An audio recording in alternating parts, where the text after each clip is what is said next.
Welcome. I'm so glad so many people are here. This is awesome. Okay, so this is the first time I've ever written anything on my phone. I'm going to try to read it without going blind. Okay. Welcome to the USF Writers Series. It used to be called the Lone Mountain Writers Series, which I thought was cuter, but for some reason we don't call it that anymore. That's not fair. But it was an idea. Mountain, right? Reality is irrelevant. And in this room especially, correct? Okay. So, except for the non-fictioners. So, each year, the MFA program brings a fiction writer, a poet, and a non-fiction writer to campus. We aim to bring some of the most exciting and important and relevant writers. And to that end, this evening, we have Patricia Smith.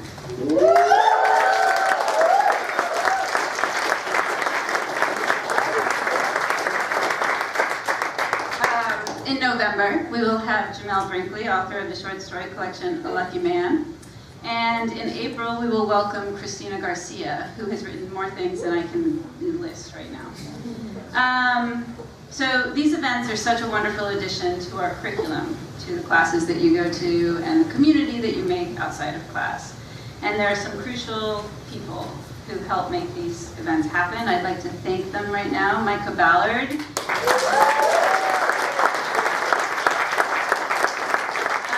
Kimberly Garrett.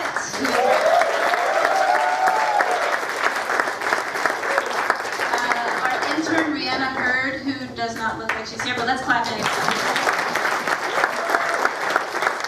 And Leslie Shipman, who is responsible for bringing us Patricia.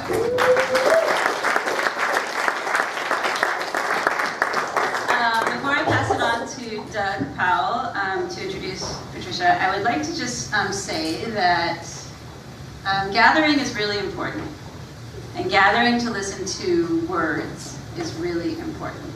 And I feel like when we leave this room, everything about reality is going to tell us that that's not true, and we have to fight.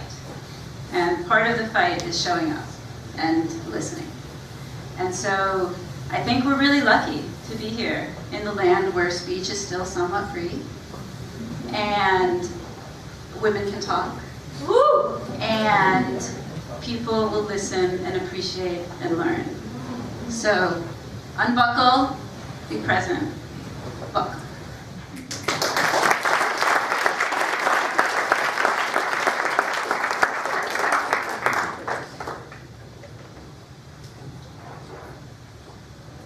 Well, it's so gratifying to see a turnout like this for a poet that I think is one of the most dynamic, intelligent, interesting writers of our time.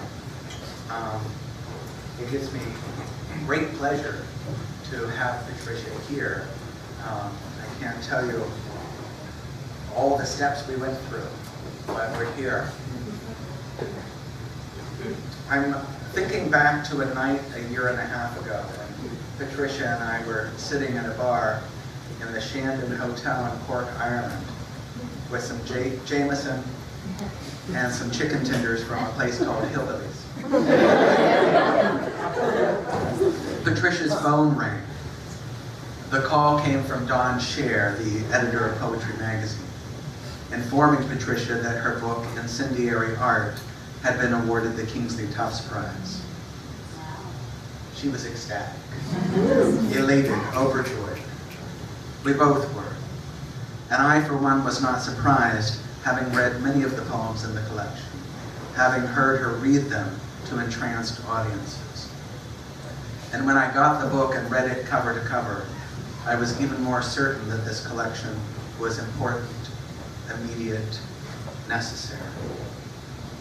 Starting with the death of Emmett Till and running through the necrology of black bodies killed by police, these poems give voice to a collective, unbearable grief, a form of testifying brought in tight and unflinching, filled with sorrow, anger, the urgency of the eyewitness. In Blood Dazzler, Smith's previous collection, a documentary of Hurricane Katrina and its devastating effects, Smith writes, "The eye pushes my rumbling bulk forward, urges me to see what it sees." She is speaking of the eye of the storm, but there is a double meaning to eye and a double meaning to storm, a form of metaphor that is cemented in the power of the poet's gaze. There have been too many deaths in communities of color caused by institutional neglect and brutal ugliness. The policing of brown and black people, which started as soon as European people came to this continent. Smith is a passionate witness, a writer whose formal dexterity allows her to make art of violence and strength of testimony. Her work has been recognized by the National Endowment for the Arts, the Poetry Foundation, the NAACP NH Award, the Academy of American Poets, and the Library of Congress. Incendiary Art is her 7th collection of poetry. In addition, she has written Africans in America, the companion to the PBS TV series, and a children's book, Jana and the Kings. And I could go on with all of the accomplishments that this woman has done. I admire so much the things that she's done. Her work has been adapted to stage, set to music. She's been featured on HBO's Deaf Poetry Jam.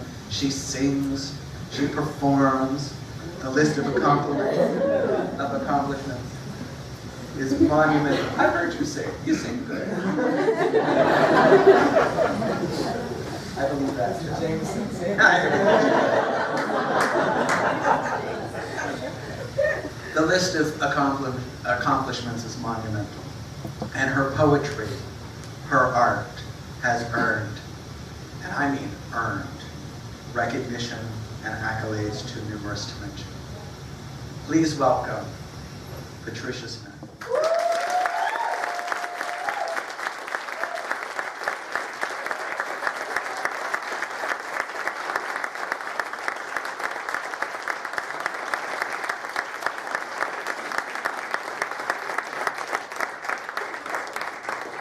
Thank you so much. I will not sing tonight.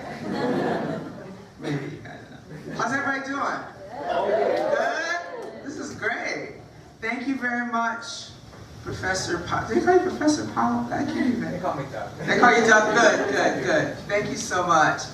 And thank everybody responsible for me being here. Okay. I used to start all my readings out with the same poem for years and years and years and years. And I stopped not too long ago, but I had to ask myself why that particular poem. And a long, long time ago, I was doing a poetry festival in Asheville. And a teacher came up to me and she said, "I wish I could bring you back to my students." And I said, "Well, why can't you?" She said, "We don't have any money." So I wound up going to Asheville and sleeping on her couch, and then doing another thing, going with her to a school in Miami. And in Miami, I encountered a group of 6th graders. And I went bounding in saying, "Hi, I'm here teaching poetry." And they're looking at me like, "Well, how can you make our lives better?" The area that I was in had a very high incidence of drug use, and a lot of the kids had lost parents and siblings and friends to AIDS and drug abuse. And there was a little girl there named Nicole. And Nicole's mother had just died, and she wanted me to teach her to write a poem about her mother. So I read this poem because it reminds me of the power that words have to move you from one place in your head to a safer place, which is what she was asking me to help her do. So this poem is dedicated to the 6th grade class at Lily C. Evans Elementary School in Dade County, Miami, which they made me promise to say every time I do the poem. I am astonished at their mouthful names. Lacaniscia, Chevalane, DeLeo, Fumaleo. Their ragged rebellions and lip gloss pouts and all those pants drooped to straighten. I rejoice when they kiss my face, whisper wet and urgent in my ear, make me their obsession because I have brought them poetry. They shout me raw, bruise my wrist with their pulling, and brashly claim me as mama as they cradle my head in their little laps, waiting for new words to grow in my mouth. You.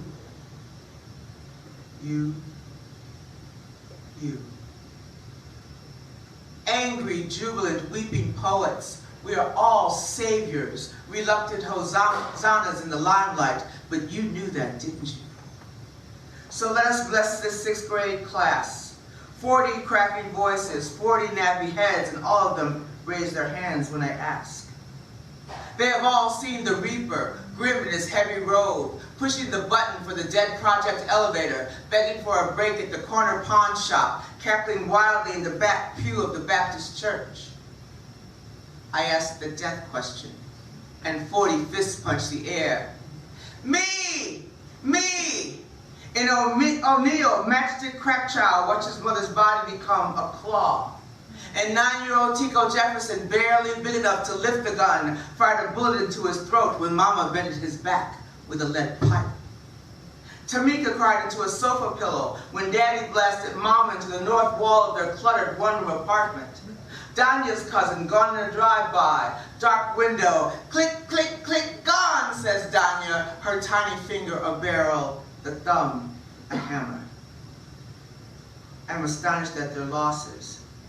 And yet when I read a poem about my own hard-eyed teenager, Jeffrey asks, is he dead yet? Cannot be comprehended. My 18-year-old still pushing and pulling his own breath. And 40 faces pity me, knowing that I will soon be as they are, numb to our bloody histories, favoring the Reaper with a thumbs up and a wink, hearing the question and shouting, me! Me, Miss Smith, I know somebody dead. Can poetry hurt us, they asked me, before calling into my words to sleep. I love you, Nicole says. Nicole wearing my face, pimples peppering her nose, and she is as black as angels are. Nicole's braids kissed with match flame to seal them. And can you teach me to write a poem about my mama, Miss Smith? I mean, you write about your daddy, and he's dead. Can you teach me to remember my mama? A teacher tells me this is the first time Nicole has admitted that her mother is gone. Murdered by slim silver needles and a stranger rifling through her blood, the virus pushing her skeleton through for Nicole to see. And now this child with rusty knees and mismatched shoes sees poetry as her scream and asks me for the words to build her mother again, replacing the voice, stitching on the lost flesh. So poets, as we take the stage, as we flirt and sin and rejoice behind microphones, remember Nicole. She knows that we are here now, and she is an empty vessel waiting to be filled. And she is waiting, and she is waiting, and she waits.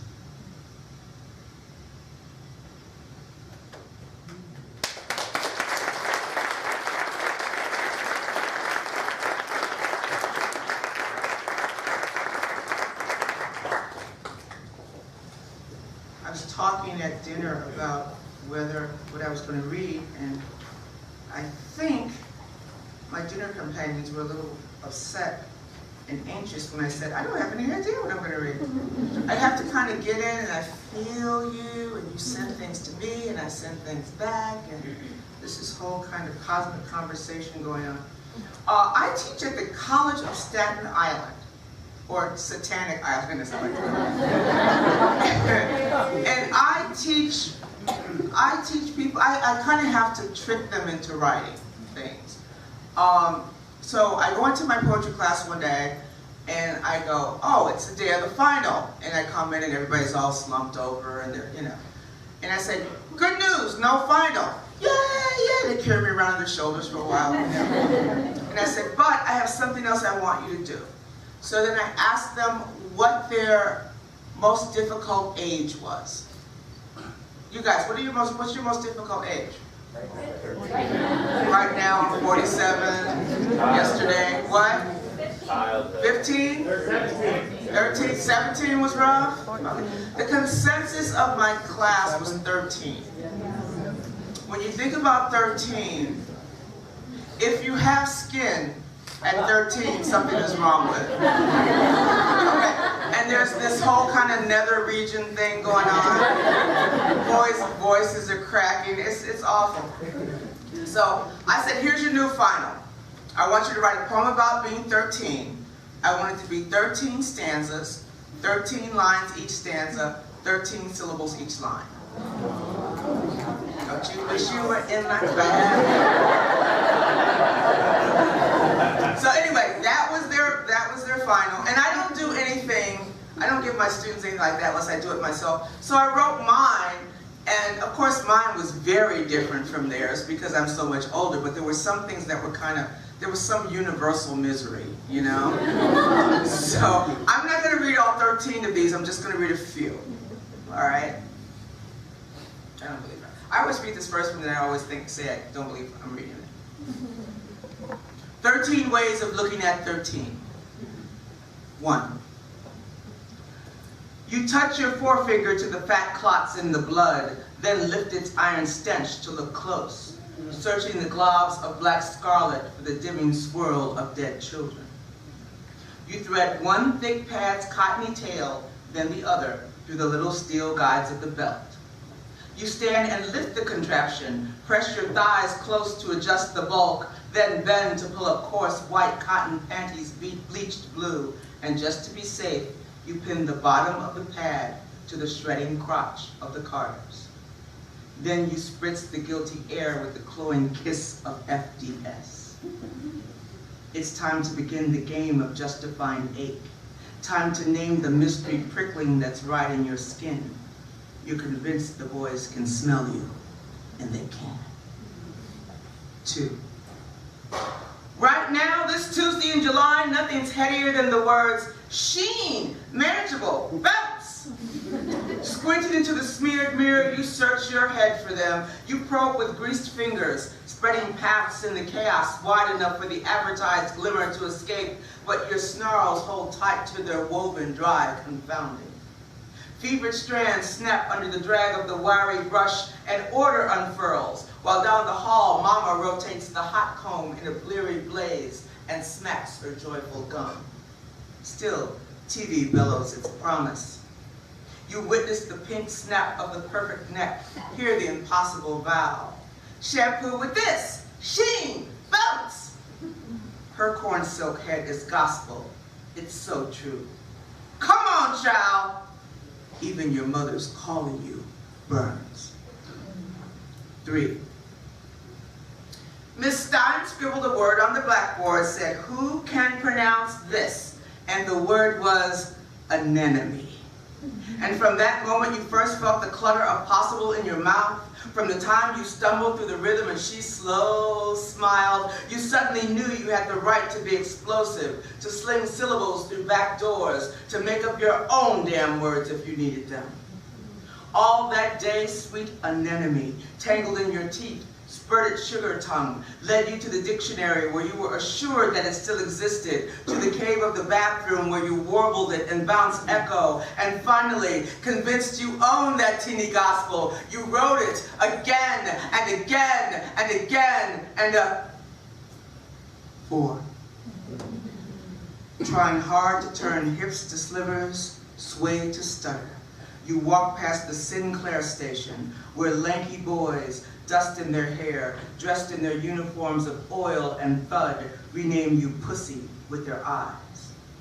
They bring sound, shudder, and blue from their throats just for you, serve up ancient sonata of skin drum and conch shell, sing suggesting woos of AM radio. Boom, boom, how you just gonna walk on by like that? And suddenly you know why you are stitched so tight, cramped like a flash bomb into pinafore, obeying your mama's instructions to be a baby as long as you can. because it's a man's world, and James Brown is gasoline, the other side of slow zippers. He is all of it, the pump, the growled, please, please, please. 8. In the bathroom of the whatnot joint on the way to school, you get rid of the starch and billowed lace, barrettes taming unraveling braids, white knee socks, and sensible hues. From a plastic bag, you take out electric blue eyeshadow, platforms with silver glittered heels, neon fishnets, and a blouse that doesn't so much button as suggest shut. The transformation takes 5 minutes, and you emerge feeling like a budding lady, but looking, in retrospect, like a blind streetwalker bursting from a cocoon.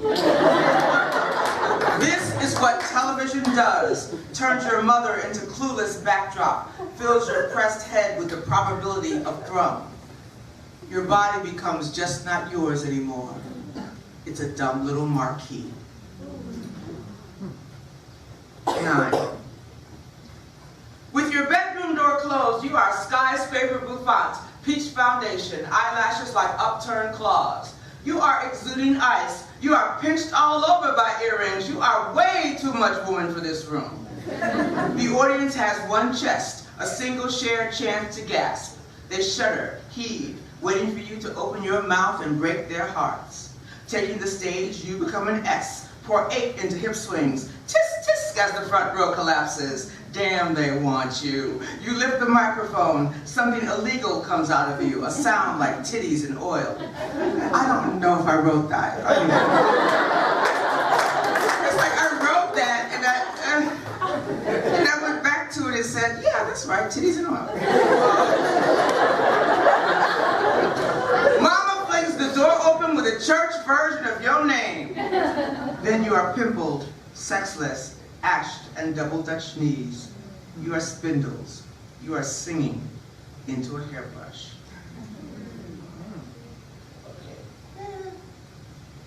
10. This is what everybody else is doing.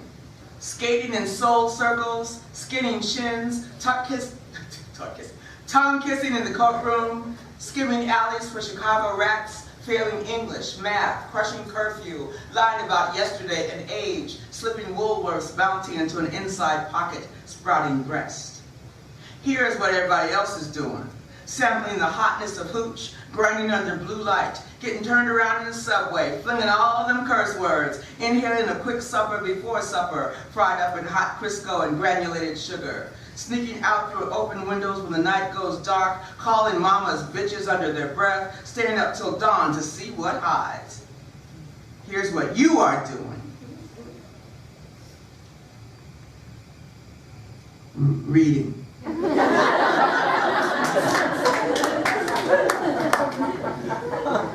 13. You're almost 14, and you think you're ready to push beyond the brutal wisdoms of the 1 and the 3, but some nagging crave in you doesn't want to let go. You suspect that you will never be this unfinished, all Hail Mary and precipice, stuttering sachet, fuses in your swollen chest suddenly lit and spitting, and you'll need to give your hips a name for what they did while you weren't there. You'll miss the pervasive fever that signals blooming, the sore lessons of jump rope in your calves. This is the last year your father is allowed to touch you. Sighing, you push Barbie's perfect body through the thick dust of a top shelf. There her prideful heart thunders. She has hardened you well. She has taught you everything.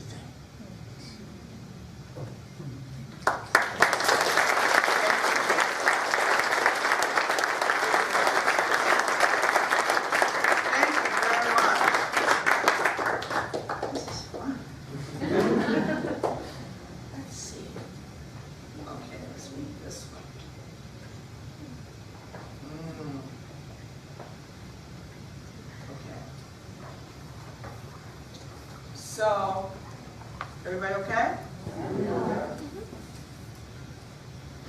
My son was in jail for 2 years. And that's where this poem comes from. As a matter of fact, I think I'll read you 2 poems from this book. My son, budding dreadhead, has taken a break from obsessively twisting and waxing his naps, swelling his delts, and busting rhymes with no aim, backbeat, or future beyond the common room. For want of a plumber canteen, the child has laid claim to a jailhouse vocation. I'm the writer, Mama, he tells me. That's what I'm known for in here.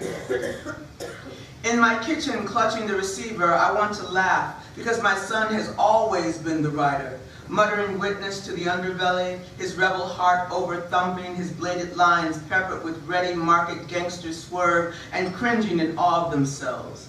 I want to laugh, but I must commit to my focus. I must be typical single black with an 18 to 30-year-old male child behind bars. How deftly I have learned the up-back of that tiring Watusi.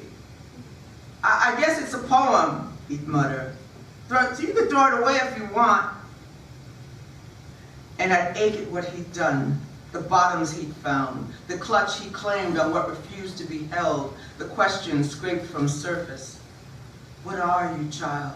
I'd whisper as I read. Could there be a dream just temporarily deferred, wallowing in those drooping denims and XXX sweats? Could there be a poet wrapped tight against the world in those swaddling clothes? He was the writer then, but now, reluctant resident of the Middlesex County House of Corrections, he is the writer, sanctioned by the baddest of badasses, because he has trumpeted the power of twisting verb and noun, not only to say things, but to get shit. They pay me to write love letters to their ladies. I write poems if they're ready to have those. You know, this big musclehead brother, everybody be sweating, even asked me to write a letter to his mama on her birthday. They call him scribe. They bring him their imploded dreams, letters from their women in waiting, tired of waiting. On deadline, he spins impossible sugar onto the precise lines of legal pads, pens, June moon dripping enough to melt a b-girl's heart. He drops to scarred knees, moans and whimpers in stilted verse, coaxing last ink from a passed-around ballpoint, making it wail. Please, please, baby girl, don't be talking about not waiting out my time. I only got 5 years left. It ain't much. Hey, Scribe, hook me up, man. I ain't got no answer for this shit she's suddenly talking. Tattooed in riotous colors, they circle him in the common room, whispering to him beneath the surface of their reputations. I got a job for you, Scribe. I got a job. When the letters are crafted just right, copied over and edited for the real, the customers stumble through the allowed reading of them, scared of their own new voices. Too dazzled to demand definition, they scrunch scarred foreheads and whistle through gold caps at the 3-syllable kick verbs. I'm gonna trust you, they tell my son. I'm gonna trust you on this. They don't want their softness. You know, Scribe? Damn, man, this shit sings. You blessed, man, you blessed. I don't know what you're saying, man. Sure sound good, so I'm gonna trust you. I'm gonna trust you on this. Then they copy the words in their own hand and send spun silk shout-outs to the free-walking world, hoping that a disillusioned girlfriend or neglected mother or a wife in waiting, tired of waiting, will slit open the envelope and feel a warm, repentant soul spill out into her hands. And I must admit, as a fellow poet, I envy my son, this being necessary. Think of it. Which of us would refuse to try on the first face of a killer, our life teetering on every line?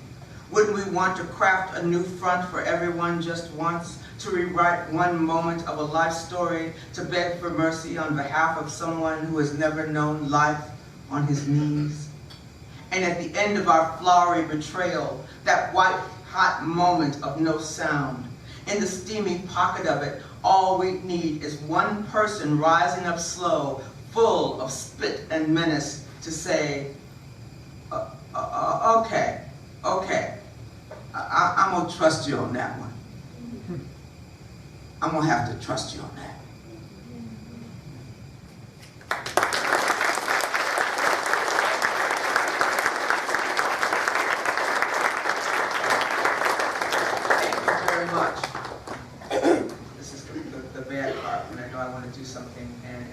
in here and I didn't prepare in advance and I'm doing this and you're going, I didn't come here for this. I didn't pay all this money. You pay money? I didn't pay all this money to come here and watch your stages. You did? You paid a lot of money? Oh, I'm going to do this. I'll do this. Okay, so my favorite segment of the population is old black men. Because you can't get over with anything. Anything you think you've done, they've done it already. It's like, the internet, girl, we had the internet back there, and what was it? What was it, Charlie? 50, 55? We had that worldwide thing. Then after a while you go, I guess they did have it. So anyway, so one of my favorite black men was John Lee Hooker. Remember John Lee Hooker? John Lee Hooker's a blues singer, about this tall. Big Stetson hat, big sunglasses all the time, and just evil for no reason all the time. Nice gravelly voice, but just evil, you know, and I loved it. Anyway, so this is called How to Be a Lecherously Low Black Man and Make Lots of Money.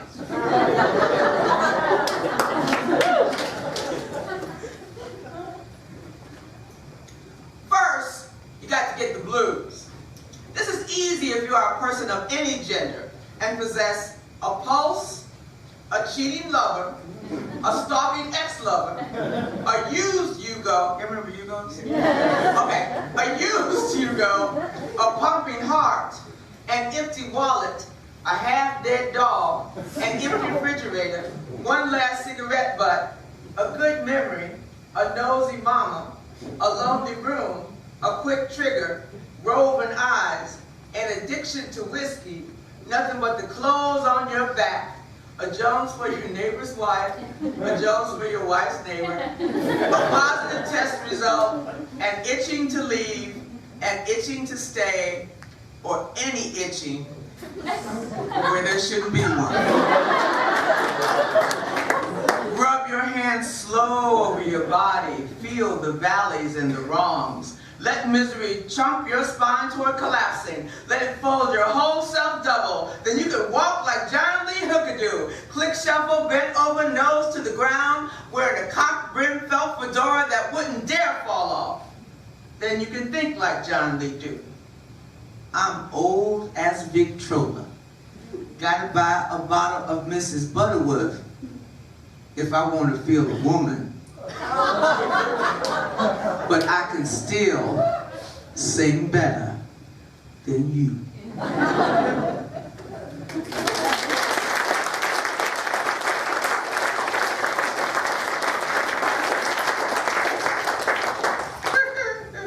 Sorry.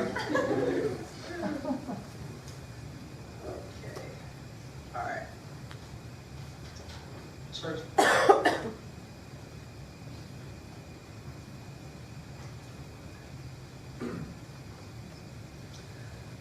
Because we sipped blood siphoned from grocery store grapes.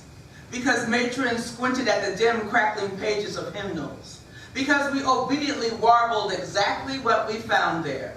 Because spurting prompt hallelujahs was serious business. Because my mother's gilded tooth flashed when she begged. Because on Sundays we presented God with several options. Because Reverend Thomas's sick ankles were stiff and blue with fluid. Because his fat truths were mangled by bad tooth and spittle. Because he made 72 years move like some golden engine. Because Tony, the choir director, was, how you say it, a sissy. Because that old organ wailed like the B-side of a backslap. Because the popped wooden floor left language on our knees. Because the rafters grew slimy with wailing. Because Judas, a pimp in blacklight, was smirking at Jesus again. Because somebody definitely acted up and conjured Mississippi. Because salt pork flailed in a skillet in the basement kitchen. Because Lord knows we were all going to be crazy hungry. Because the Holy Ghost was dawdling in the men's room. Because he had scanned the crowd and wasn't crazy about his odds. Because the grandbabies of freed slaves shimmied in their seats. Because every upright elder in the front row now blathered with fever. Because crosses, unblessed with bodies, were everywhere. Because every one of those wooden tees bellowed something out loud. Because just like last time, the fun day of the word was sacrifice. Because that sissy popped like a tear dripped on a red stovetop. Because he flowed our whole upturned voices from his fingers. because worshipers with straightened hair wept slivers of delta, because we were a tangled mess of sanctified thighs and tongues, because several instigators whispered, just felt the ghost come in, because Annie Pearl Smith's dazzled eyes got all the way wide, because her numbed and hard-girdled waistline twisted in bliss, because big bodies hit the floor hard, squalling, convulsing, because prim ushers dug white-gloved fingers into her forearms, because I had to gaze into the peppermint of my mother's wail, because I questioned what soft holy monster writhed inside her, because I had once again been spared the slick slight hand of the devious divinity, because that twirling sissy and I loved wrong and were loved wrong, because when Tony sniffed haughty at the thrashing, collapsing congregation and whipped the choir in the direction of flame, I felt the organ's bright asking drip like fuel into the blood feeding my little hip. So I struck the match.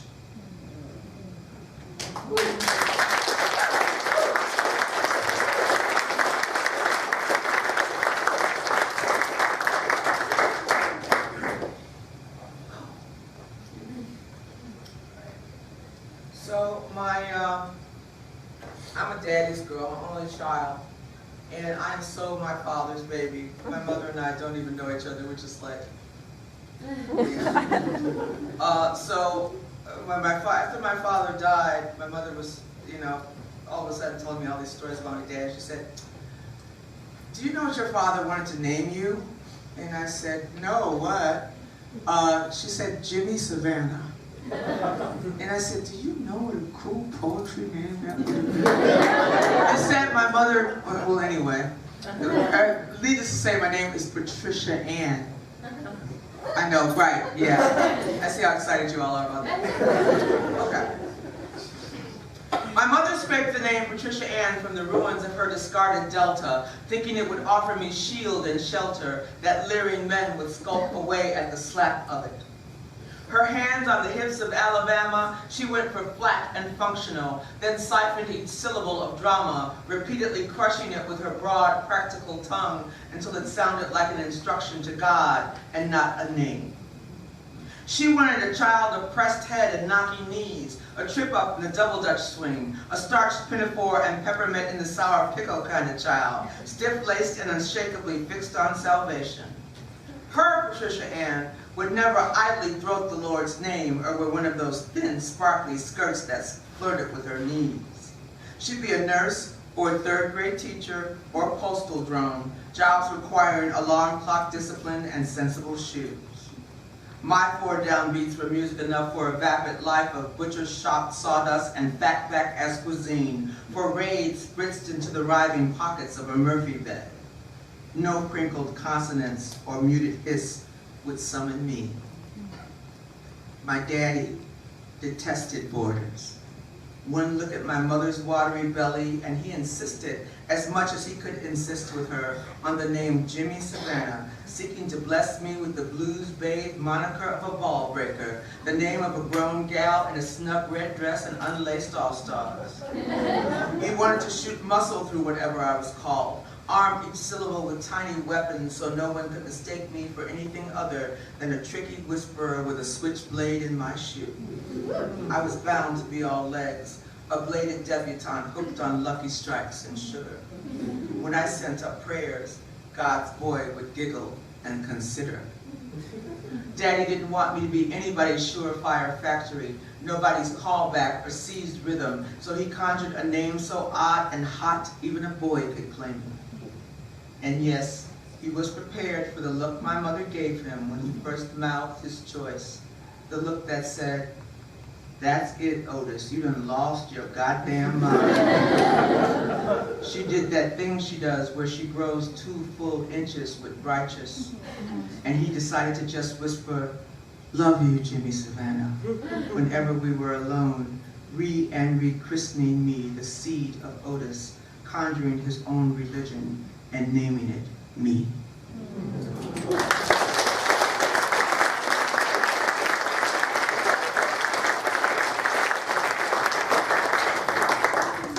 This is fun, I'm just finding balls.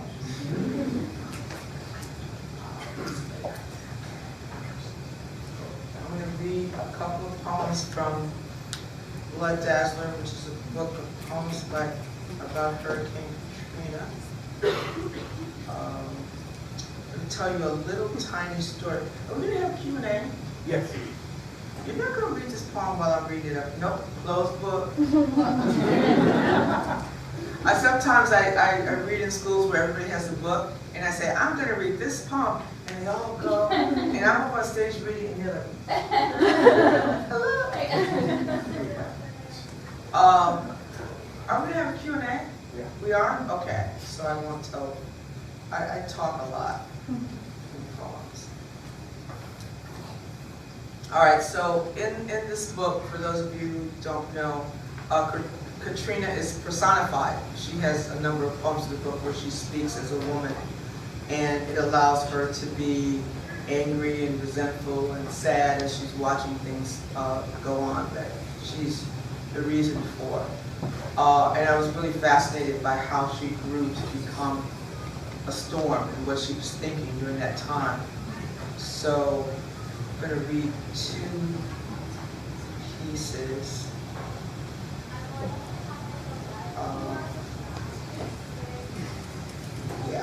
Two pieces, one at the beginning and one which is category 5. 5 p.m. Tuesday, August 23rd, 2005. Data from an Air Force Reserve Unit reconnaissance aircraft, along with observations from the Bahamas and nearby ships, indicate the broad low-pressure area over the southeastern Bahamas has become organized enough to be classified as Tropical Depression 12, National Hurricane Center. A muted thread of gray light, hovering ocean, becomes throat, pulls in wriggle, anemone, kelp, widens with the want of it.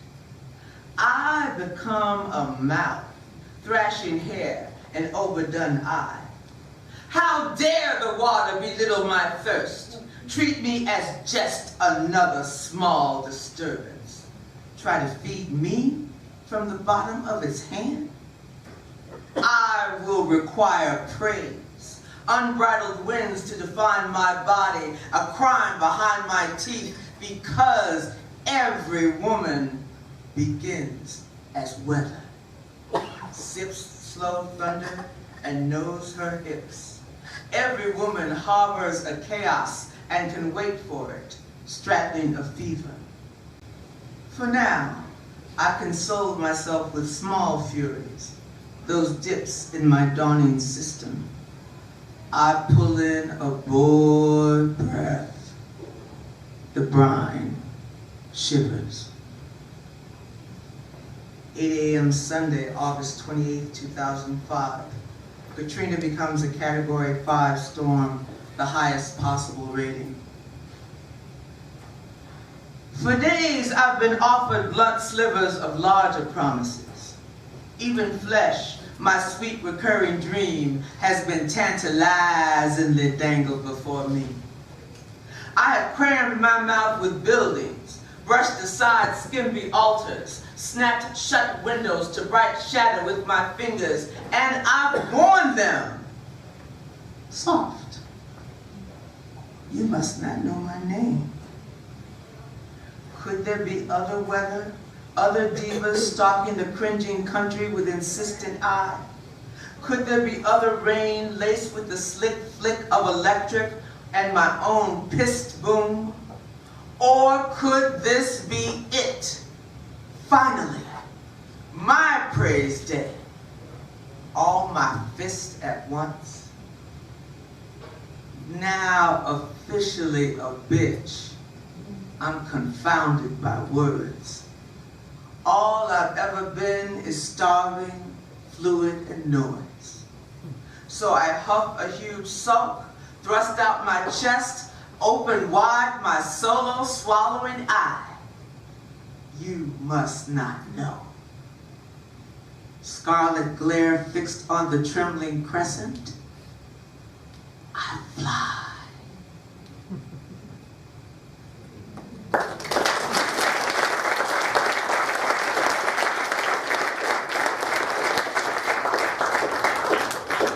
Okay, and one more from this book because I like I like reading it. I will tell you this one thing because it might not come up in Q&A. So Katrina was for like 2 weeks. I like to say off Broadway. Off Broadway is anywhere that's not Broadway. It could be like your house. I was off Broadway this morning. Okay. But we were in the Harlem Theater for 2 weeks, and so it's a very kind of dark book. It's really hard to. So I said, well, if Katrina is personified and she's a woman, she has a family. So there's a family. So I figured it must be the other hurricanes of 2005. It would be her sisters and brothers. And when we did the show, all the lights went out and this mirror ball came on. And I said, ladies and gentlemen, introducing the hurricanes of 2005. And they came out like this. It was fun. Siblings. Arlene learned to dance backwards in heels that were too high. Brett prayed for a shaggy mustache made of mud and hair. Cindy just couldn't keep her windy legs together. Dennis never learned to swim. Emily whispered her gust into 1,000 skins. Franklin, far-sighted and anxious, bumbled villages. Gertz backed her matronly name against the city's flat face. Harvey hurled a wailing child high. Irene, the baby girl, threw wild tantrums. Jose liked the whip sound of slapping. Lee just craved the whip. Maria's thunder skirts flew high when she danced. Nate was mannered and practical. He stormed precisely. Ophelia nibbled weirdly on the tips of depressions. Felipe slept too late, flailing on a wronged ocean. Rita was a vicious flirt. She woke Felipe with rumors. Stan was born business, a gobbler of steel. Tammy crooned country, getting the words all wrong. Vince died before anyone could remember his name. Wilma opened her maw wide, flashing rot. None of them talked about Katrina. She was their odd sister, the blood dazzler.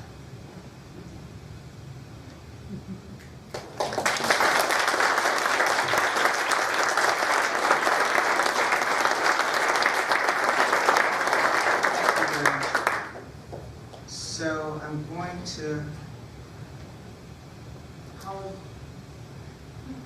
We're here. I see you. Okay.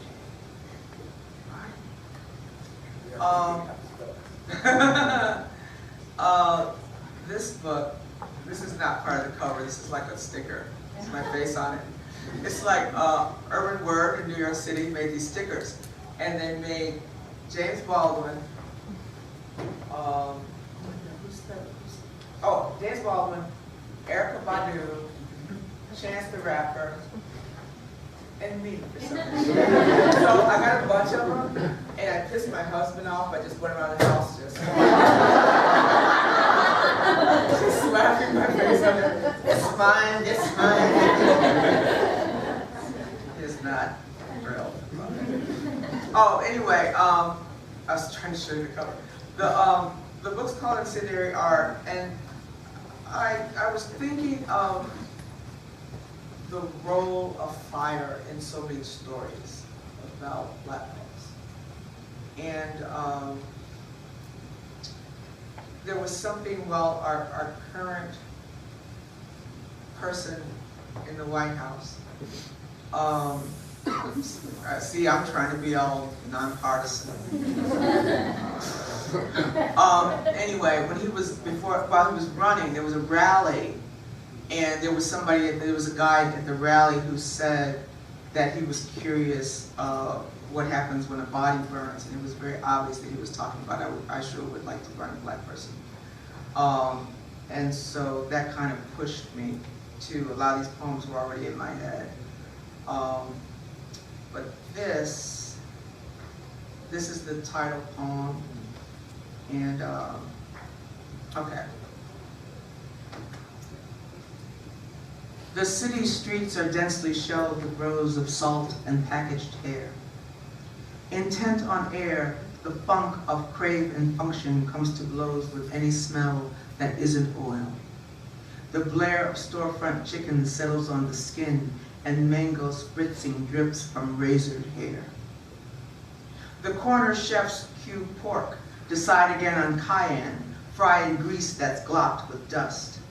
The sizzle of the feast adds to the din of children strutting slant, their wanderlust and cussing, plus the loud and tactless hiss of dogged hustlers bellowing past gust of peppered breeze, that fatty, fragrant bliss in skillets. All our rampant hunger tricks us into thinking we can dare dismiss the thing men do to boulevards, the wicks their bodies be. A city strapped for art delights in torching them, at first for kicks, to waltz to whirling sparks, but soon those hearts thud thinner, whittled by the chomp of heat. Outlined in chalk, men blacken and curl apart. Their blindly rising fume is bittersweet, although reversals in the air could fool us into thinking they weren't meant as meat. Our sons don't burn their cities as a rule, born as they are, up to their necks in fuel.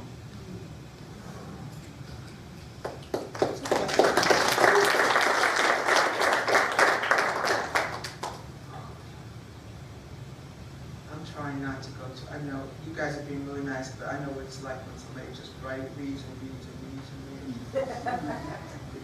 Yeah, I was just saying that.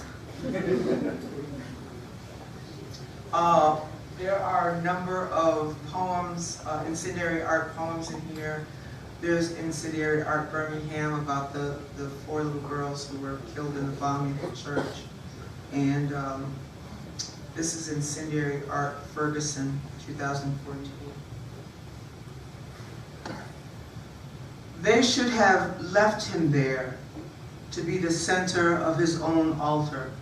Shat upon, he would have flowered. His empty hands tucked, ass upended like a newborn.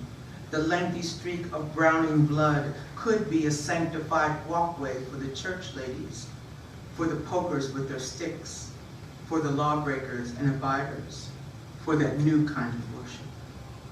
They should have taken advantage of those 14,400 seconds and thought it over for 14,000 more. How sobering it would be, breathless icon as traffic circle, every day Chevys and livery cabs inching around the stain of him, shriekers on the school bus, tasting his blossoming funk in their clothes, having long ago given up counting flies. They should have left his body steaming on the asphalt, while passenger side doors, wrenched from 80 sedans, flaming barrels of garbage, charred shards of drugstore, and bare-chested boys, beautiful and bullseyed, blurred past in tribute. Black lives matter most when they are in motion. The hurdle and reverb matter. The rushed melody of fist, the shudderings of a scorched throat matter. The engine that moves us toward each damnable day matters. They should have left him there as proof. Eventually, the embers would have died in his hair.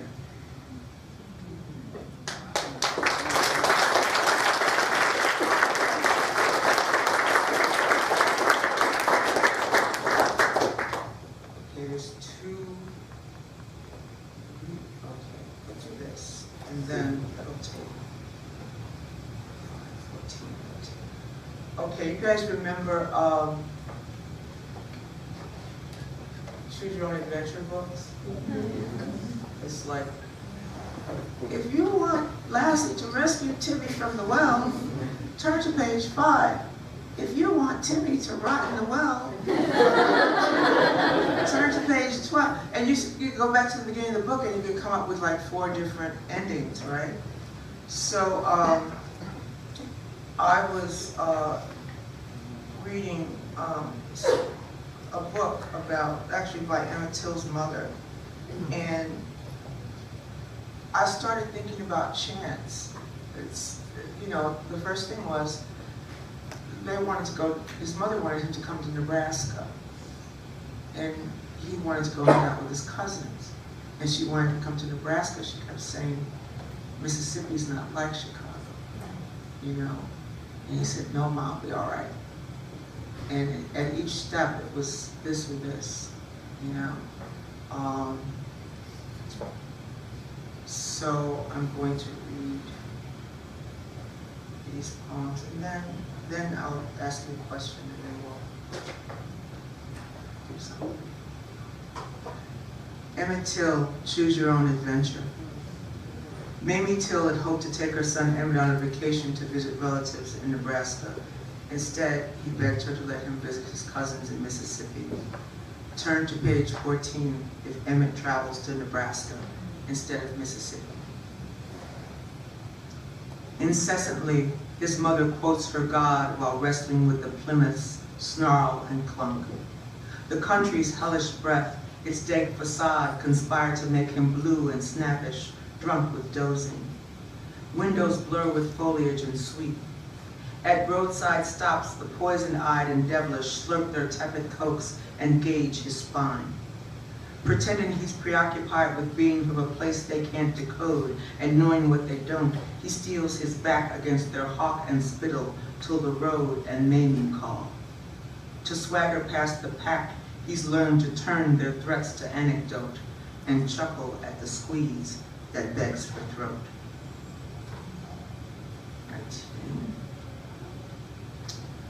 19. Emmett Till, Choose Your Own Adventure. 14-year-old Emmett Till was murdered after allegedly whistling at a white woman, Carolyn Bryant, the proprietor of a small store in Money, Mississippi. She also claimed that he showed her a picture of a white girlfriend he had back in his hometown of Chicago. The photo, which Emmett's mother insists came with the wallet, was said to have been of movie star Hedy Lamarr. Turn to page 19 if Hedy Lamarr was actually Emmett's girlfriend. His paltry age was never my concern. I wrapped my pouting smoke around his heft and crushed. The aim of our illicit burn was sin. My purpose was the blatant theft of everything that rendered him a child. In shadowed rooms, my famous tongue was all the blessing he could stand. I drove him wild, I sucked him dry, my pudgy butterball. Beneath my writhing sway, his color drained and dripped its lazy drip onto the floor till every surface of our tryst was stained. I waved his boyish body to the door. His mama simply had to send him south. My rampant crime, my little blabbermouth. Emmett Till, Choose Your Own Adventure. Mamie Till insisted on an open casket so that the world could see her son's mutilated body. More than 50,000 people filed past during his funeral. Many screamed or fainted. Turn to page 27 if Emmett's casket was closed instead. We're curious, but his imploded eye, the bullet's only door, would be the thing we wouldn't want to see. We justify his childish glint and sigh, imagining the knotted tie, the scissored naps, those cheeks in rakish bloom, perhaps a scrape or two beneath his laundered shirt. The mourner's shrieks are tangled with an organ's point of view, and someone moans Mahalia. Mamie spanned and comforted, her gorgeous fallen son a horrid, hidden rot. Her tiny hands start crushing roses. One by one, she wrecks the casket's spray. It's how she mourns, a mother still, despite the roar of thorns.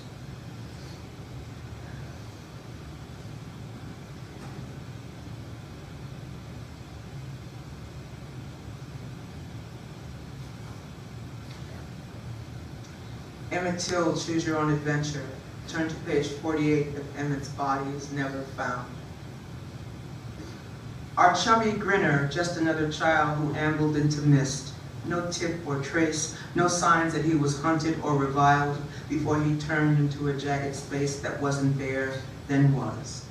Nobody saw that city boy whose swagger marked him first as clueless, then as fool. Into the maw of Mississippi at its very worst, he disappeared without a single sound, no screech or mannish giggle, wounded cry, or whistle. Mama Mamie, counting down to 0, grasped the hands of passers-by. The white ones muttered, "Girl, leave us alone." The Negroes said, "You should have left him home." Last one.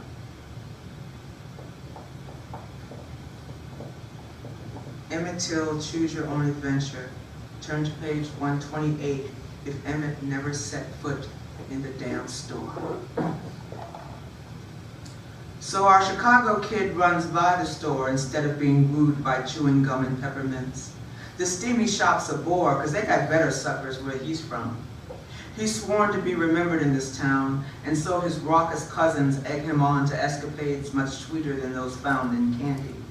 Live and buzzing skins upon the water, fruit to yank from every tree.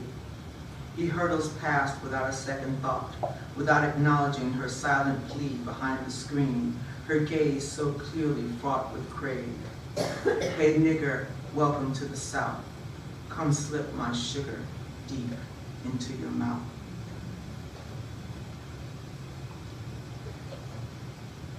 All right, so the last thing. I'm trying to choose from 2.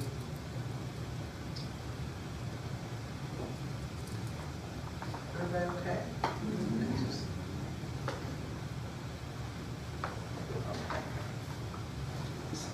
So I always tell my students who probably have a lot harder time figuring out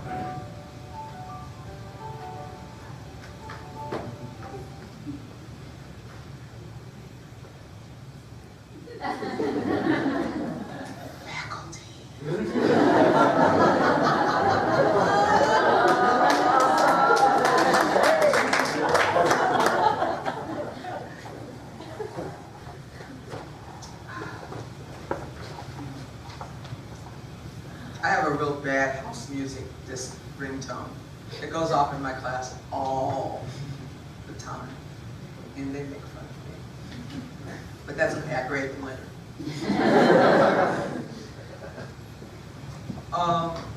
I always tell my students they have a harder time trying to find things to write about than you guys probably do. They're very, very cut and dry. Very what's in front of me. So it's hard to get them, they don't live in a world where they feel imagination is a worthwhile thing. You know, everything's, boom. I read my students this wonderful poem by Natalie Diaz about her brother, you know, who, those of you who read her know her brother had problems with drugs. And it was about him buying a piece of picture frame and trying to convince her that it was a piece of the ark. And then she talks about, as he was talking to her, all these animals rushed in. These animals rushed in and overwhelmed them, you know. And I asked my students, I said, what do you think is happening here? And they were like, well, that's clearly the police. The police were chasing him, and the police came in, and those were, you know, so they have to have an explanation like that. You can't, you know. So I say, I want you to listen for the voices you're not hearing. That was one of the first directions. I said, just, you know, every story has a voice that's there, but that you can't hear. And when I started to write this book, and I was thinking about all of the young people who had lost their hands, often but not always at the hands of the police, that when that happened, the voice you didn't hear mostly was the mother's voice. You would see the mother like twice. You see the mother once at the beginning of the story when somebody shows up to tell her that her child is gone. And then you see her maybe at the end when the person deemed responsible for her child's death is deemed not responsible for her child's death. And she sputters grief into a microphone and then she goes away. Nobody comes back a month later to see how she's doing. There's nobody flies in, psychologists. Most of the time she has to live in the same neighborhood where her child was killed. And so I thought a long time about that. And I wound up writing a segment of the book for the mother. So what I'm going to read part of the prologue, the long beginning poem. I won't read the whole thing. And then I took different cases and then sort of re-examined those cases from the mother's point of view. And then I'll finish with that, and then we'll have some questions if there's still time.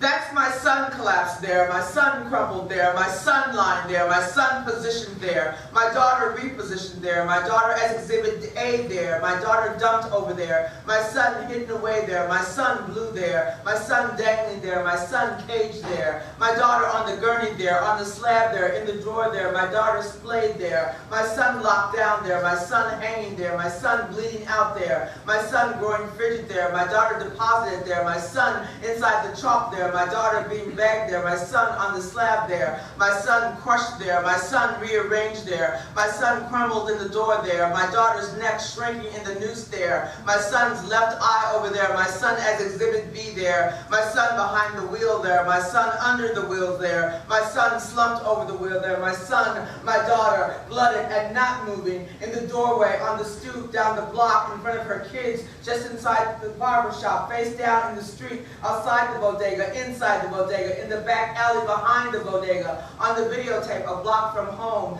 leaving home, hanging out at home, in the schoolyard, on the blacktop, in his bed, in her kitchen, in my arms, in my arms, in my arms. That's my son, shot to look thug. That's my daughter, shot to look more animal, shot as kill, shot as prey, shot as conquest, shot as solution, shot as lesson, shot as warning, shot as comeback, shot as payback, shot for sport, shot for history. That's my son not being alive anymore there. That's my child coming to rest one layer below the surface of the rest of my life there.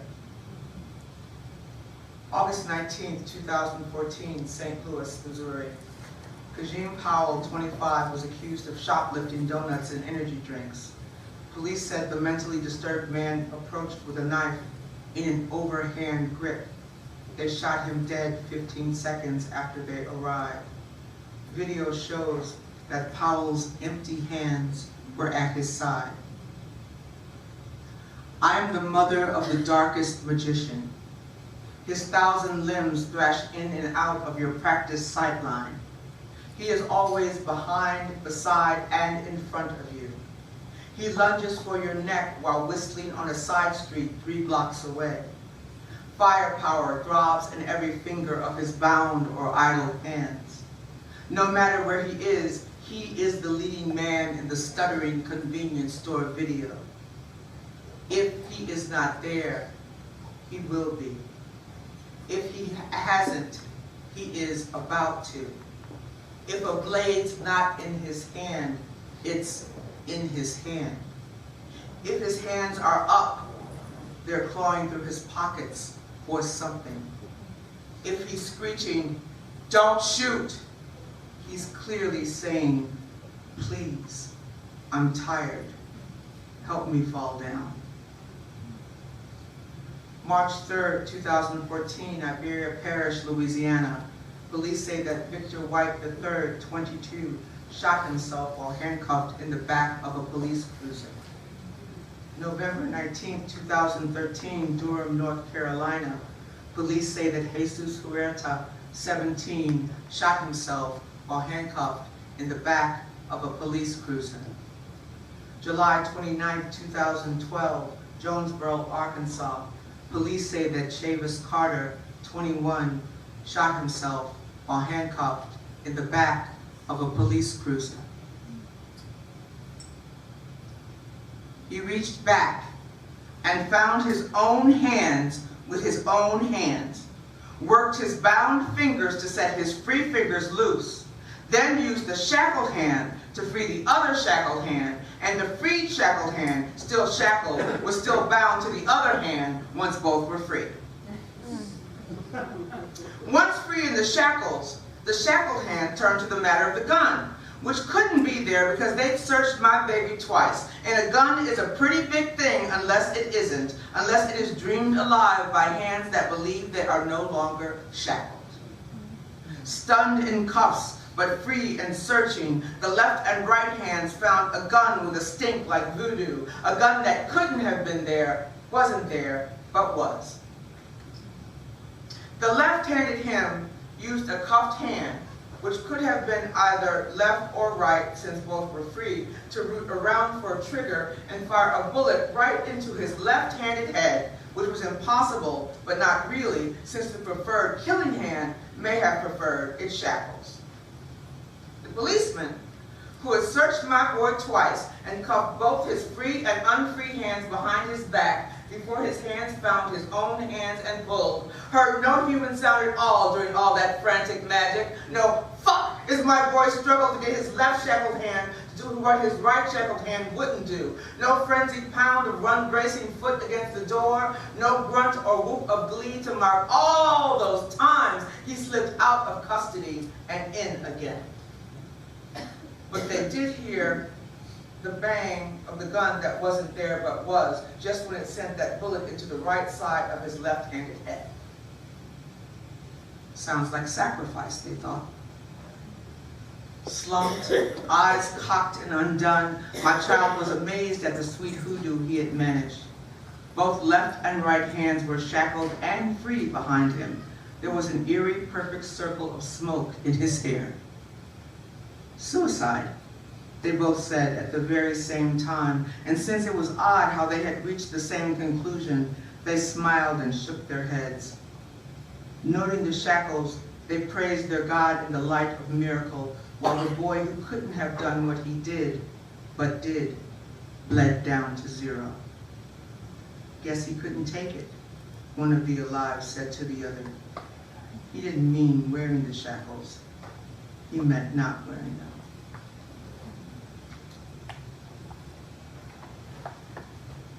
March 12, 2012, Pasadena, California.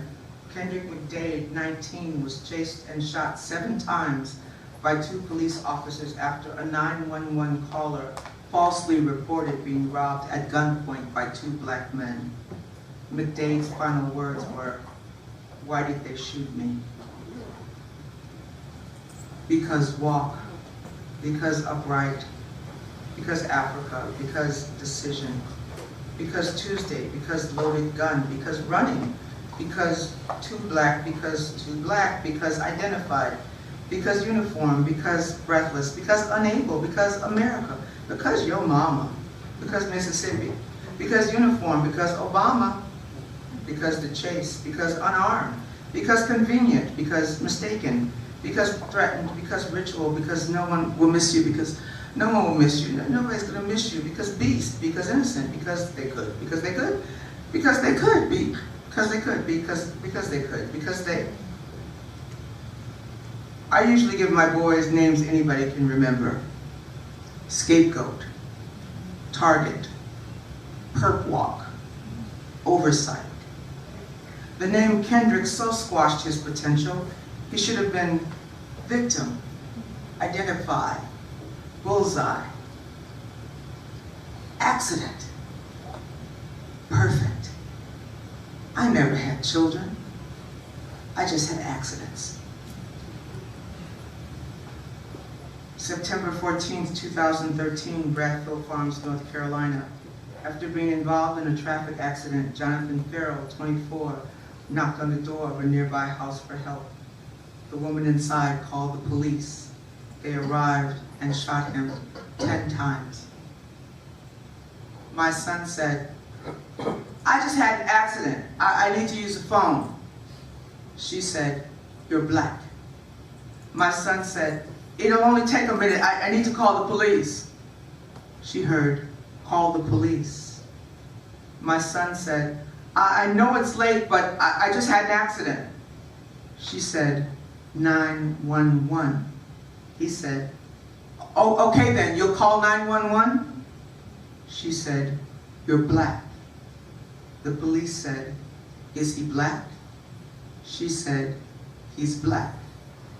When the gun arrived, it said, I just had an accident. The gun said, I just had an accident. The gun said, I just had an accident. The gun said, I just had an accident.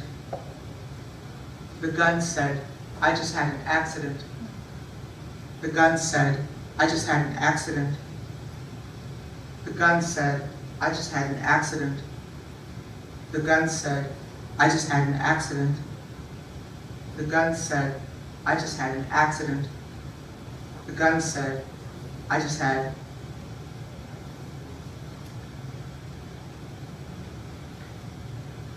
Once I put this baby in the ground, I'm ready. This means war. Geneva Reed Veal, mother of Sandra Bland, addressing the congregation at Johnson Philip All Faiths Church, Prairie View, Texas. I don't expect you'll recognize my voice. No matter that I populate your world with demons and obstructions, dangerous assumptions. I'm the mother of the hung, the misted head, the pistol whipped, the hands that found the hands, the tasered crazy girl, and all the magic reel that you can stand. I thought perhaps I'd let you see that I am flesh and bone and pulse, that in the night I wail with want of them.